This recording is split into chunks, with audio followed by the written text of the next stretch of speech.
Tony's been one of our premier builders, and he's just done a super job.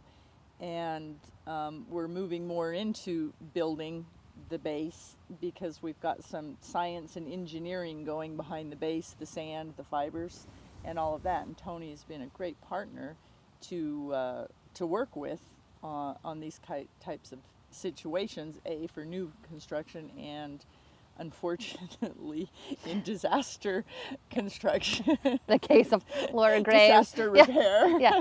Our whole arena intervention that we had when Tony came along, but it was night and day compared to our first contractor. He swooped in, and I'm already feeling taken advantage of, and I'm feeling like I'm not being smart in my decision-making skills.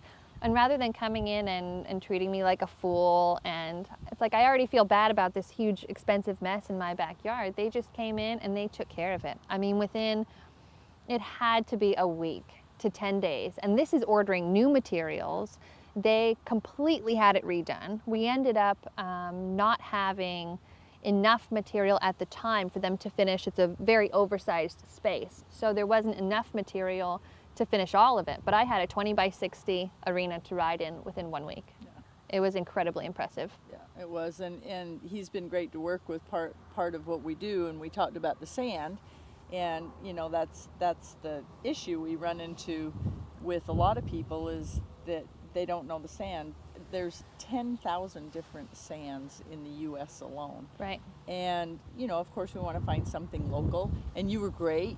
You and Kurt were great. You went out and went to every pit, and we've broken this down to science, like a road. You can send us the sand. We know what it's going to do. Tony and I work very carefully. This is Laura Graves. Her arena has to be perfect. It has to be a 99.9% arena, and we worked a lot because it was good sand, but it wasn't like the best. Right, and I know that was a concern, and it's so interesting because I have a neighbor who also has a textile arena, and we would imagine that because the sand was a little difficult to find, that it's probably from the same place.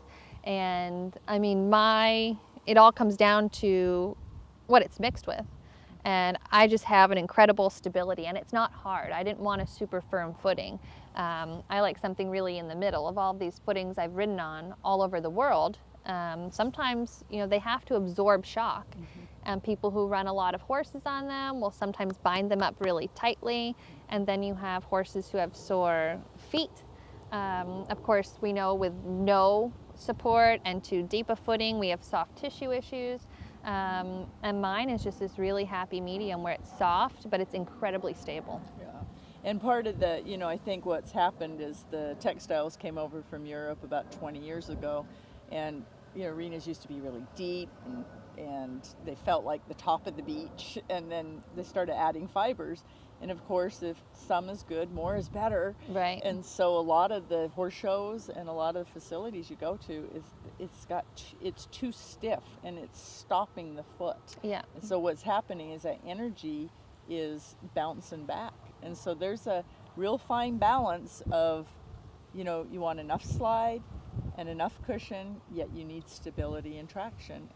And we're dialing that in, and we're trying to dial that in very precisely, and we're very close. And so this was a fun case because the sand had a little bit of a challenge, and we sat down and we did a combination of different fibers and things to balance to give you the biomechanics that you deserve. And it works, I can tell you.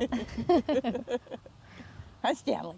Yeah, yes. I like it too. Makes a good dog park too. It makes a very good dog park. Yes.